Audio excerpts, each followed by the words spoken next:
Om Swastiastu, Assalamualaikum warahmatullahi wabarakatuh. Shalom, nama budaya, salam sejahtera untuk kita semua. Perkenalkan, nama saya Ruth Rumisuta Galung dengan NIM 22055311588. Pada kesempatan kali ini, saya akan bahas tentang mesening proses dengan dokter pengampu saya, yaitu Profesor Dr. Cokoldo Gede Tirtandia, STMT. Adapun referensi saya dalam membuat PPT ini adalah dari buku Handbook of Manufacturing Process by James G. Brala. Yang pertama, kita akan masuk ke dalam pembahasan turning. Jadi, tujuan dari turning ini adalah meratakan atau membuat permukaan ujung benda kerja menjadi rata dan halus dengan cara pahat bergerak tegak lurus terhadap suku putar benda bekerja. Kemudian, di sini ada beberapa gambar seperti yang kita bisa lihat. Di sini ada grooving and cut off, di mana untuk grooving and cut off ini adalah membuat alur atau lekukan dengan lebar tertentu pada permukaan silinder. Kemudian ada threading, di mana ini akan membuat luir luar pada permukaan silinder.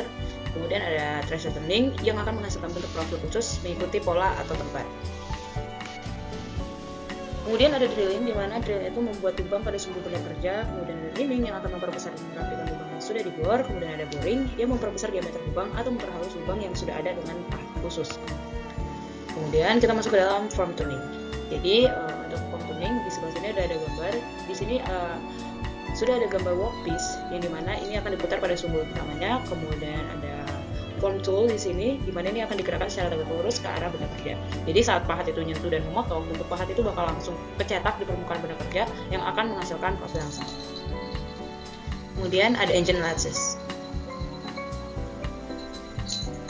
Jadi mesin bubut engine ini adalah mesin serbaguna yang menyediakan cara paling dasar untuk melakukan berbagai operasi seperti turning atau pembubutan lurus, facing atau pembubutan muka, serta grooving atau alur, knurling atau pembuatan tekstur, dan threading untuk membuat luir. Kemudian komponen utama itu kita bisa lihat ada chuck yang akan menahan benda kerja pada spindle berputar, kemudian ada alas sebagai jalur presisi untuk pergerakan carriage, kemudian ada tailstock yang akan menopang ujung benda kerja panjang dan bisa dipasang bor atau rimar, kemudian ada compound rest, di mana ini akan mengatur gerakan melintang, bisa disetel sudut untuk pembubutan tirus atau agile facing.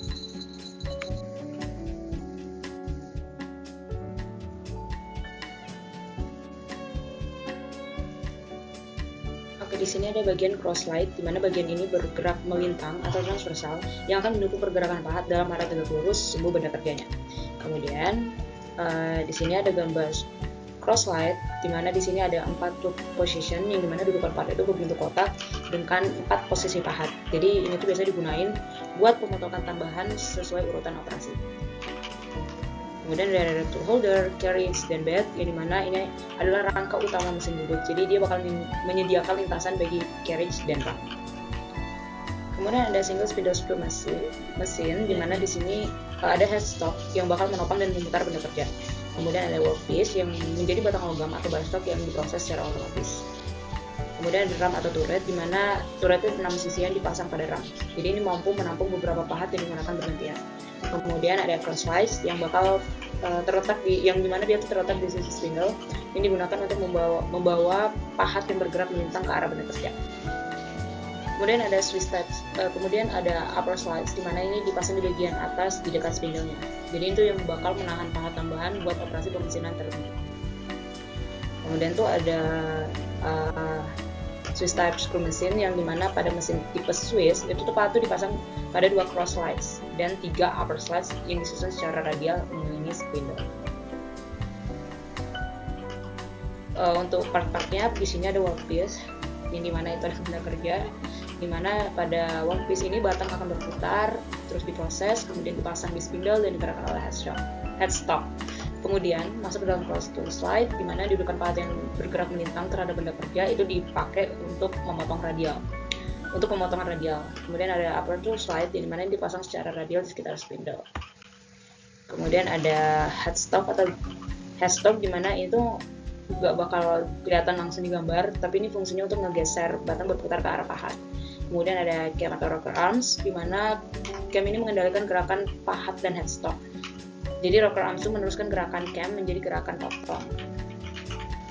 Kemudian ada multiply spindle screw mesin, di mana itu dia punya 4, 6, atau 8 spindle yang beda-beda dengan mesin tipe single spindle kayak Brown and Sharp atau Swiss type.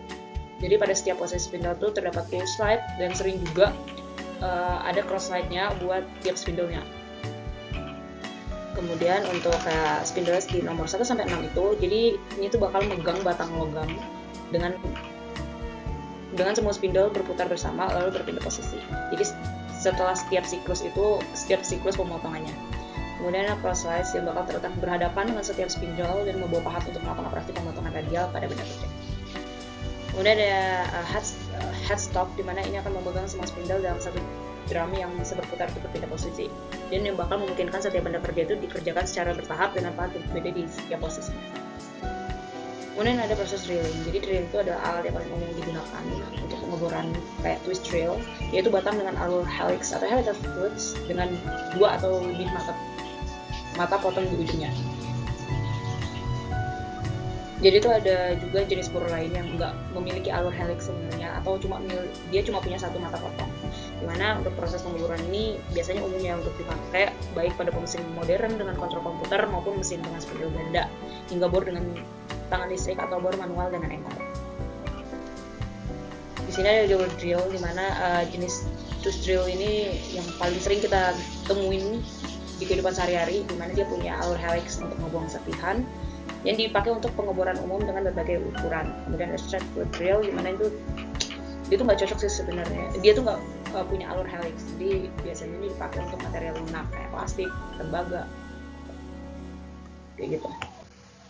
Kemudian ada step drill, jadi dia punya diameter bertingkat. Jadi biasanya itu untuk membuat beberapa ukuran lubang sekaligus tanpa pengganti mata bor. Kemudian ada spade drill, cord drill, kemudian ada gun drill, kemudian ada rimmer, di mana biasanya rimmer itu buat memperhalus atau memperbesar ukuran lubang agar sesuai dengan toleransi presisinya. Oke, kemudian ada contour boring, di mana ini adalah proses membesarkan lubang hanya pada sebagian kedalaman aja. Biasanya tuh dia ngasilin dasar lubang yang datar pada bagian yang diperbesar. Dimana juga ini operasi ini tuh paling sering tuh dilakukan untuk memberikan ruang buat kepala baut atau komponen dengan diameter ganda. Di sebelah sini udah ada gambar, dimana udah ada gambar ABC, dimana gambar itu adalah counter boring tool. Jadi gambar itu menunjukkan alat counter boring, dimana bagian pilot itu berada di ujung bawahnya yang masuk lubang buat ngejaga agar posisi pengeboran itu tetap lurus dan terpusat gitu. Terus untuk gambar yang kedua B itu ada counter board hole, di mana lubang yang diperbesar sebagian kedalaman. Jadi bagian bawah lubang itu diperbesar dengan dasar yang datar. Biasanya ini dipakai buat tempat tutupan kepala baut sih sebenarnya, supaya rata sama permukaan benda kerja. Kemudian untuk gambar yang C itu ada spot facing, di mana ini ada proses perataan permukaan di sekitar lubang. Biasanya itu di permukaan yang kasar setelah proses pengecoran atau tempat. Tujuannya apa? Tujuannya supaya kepala baut atau losa itu menempel pada permukaan yang merata. Kemudian ada rimming. Jadi rimming itu adalah operasi pemesinan sekunder pada lubang yang sudah ada. Jadi proses ini digunakan untuk mendapatkan diameter yang lebih akurat. Jadi usia lubang yang baik, permukaan lubang yang lebih halus, karena rimmer hanya membesar lubang sedikit aja. Kemudian ada boring. Jadi boring itu adalah operasi pemesinan untuk memperbesar dan meningkatkan ketelitian lubang yang sudah ada. Kemudian ada horizontal boring mills, di mana mesin ini pada dasarnya adalah mesin press horizontal besar yang mampu melakukan operasi boring, milling, dan pemesinan lainnya pada komponen besar dan seringkali kompleks. Kemudian ada vertical boring mills, di mana mesin ini memiliki meja horizontal yang berputar pada sebuah vertikal dengan kepala pemotongan presisi. Kemudian ada gun drilling, di mana seperti yang ditunjukkan pada gambar, jadi sebuah mata bor satu alur atau single drill itu berputar, yang biasanya dengan ujung karbida. Jadi dipandu oleh basing dan awal pengeboran, dan setelah itu terpandu sendiri oleh permukaan bantalan yang berlawanan dengan sisi pemotong. Kemudian ada multiply. Gimana sih bacanya? Multiple ya.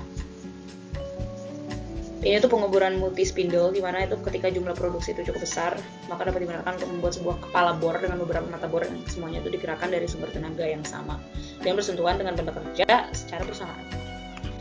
Kemudian ada centralized grinding, di mana itu proses pengerjaan permukaan mesin, terus di mana benda kerja itu nggak dijepit di antara center atau cat. Kemudian ada two-phase centralized grinding, di mana dalam metode itu roda pengaturnya itu dipasang dengan sedikit kemiringan.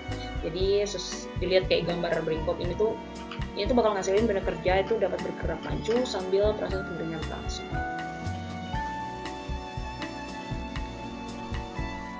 Kemudian ada creep grinding, dimana adalah proses pemesinan abrasif yang mampu melakukan pengingkasan material dalam jumlah besar. Jadi proses ini sangat cocok buat material keras yang sulit dan tidak memungkinkan dikerjakan dengan milling cutter. Kemudian disc grinding, dimana adalah metode untuk menghasilkan pompahan datar. Kemudian abrasive jet machining, di mana metode menghasilkan aksi pemotongan dengan memanfaatkan bubuk abrasif halus yang terbawa oleh aliran gas berkecepatan tinggi. Kemudian ada ultrasonic machining, di mana dia menggunakan slurry abrasif dalam air dan tool berbentuk tertentu. Kemudian ada face milling, di mana dia menghasilkan permukaan datar pada benda kerja. Dan kemudian ada internal thread tapping, di mana dia menggunakan tap atau pakulir seperti itu, bukan untuk diputar seperti bor dan atau reamer lalu masuk secara aksial ke dalam lubang untuk membuat kulir dalam.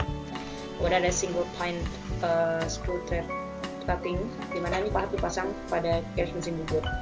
Kemudian ada thread cutting die heads, di mana ini memiliki mata potong bertingkat yang dapat diganti jadi sesuai pitch ulir yang diinginkan atau mata potong yang udah aus dan perlu diasap ulang. Kemudian ada thread milling, di mana proses pembuatan ulir ini menggunakan foam milling cutter, jadi baik kerja maupun cutter itu sama-sama berputar. Kemudian thread bending, di mana proses pembuatan ulir dengan menggunakan foam milling cutter. Thread rolling, cord foam tapping, dimana dia itu beda dari cutting tab, itu dia nggak motong material tapi mengalirkan logam benda kerja untuk membentuk ulir. Kemudian interpolation, circular gawing, flexible gas cutting, dimana ada proses pemotongan logam menggunakan bahan bakar gas. Kemudian ada plasma cutting, dimana proses pemotongan logam dengan memanfaatkan panas plasma. Kemudian electrical machine process, yang itu mesin konvensional yang menggunakan percikan listrik untuk mengkis material dan benda kerja. Kemudian ada wire dam electrical discharge machining, electrical discharge grinding, pengembangan dari electrical discharge machining. Kemudian ada homing, lapping. Kemudian abrasive deburring, di mana salah satu metode deburring itu atau penghilangan bor atau grig itu, dan surface finishing dengan menggunakan media abrasif. Kemudian ada barrel tumbling, laboratory deburring, filling, water jet machining, abrasive water, electron beam.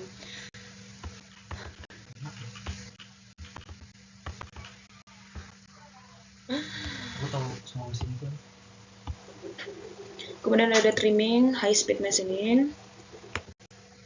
Kemudian ada transfer line, dan sekian dari presentasi saya. Terima kasih.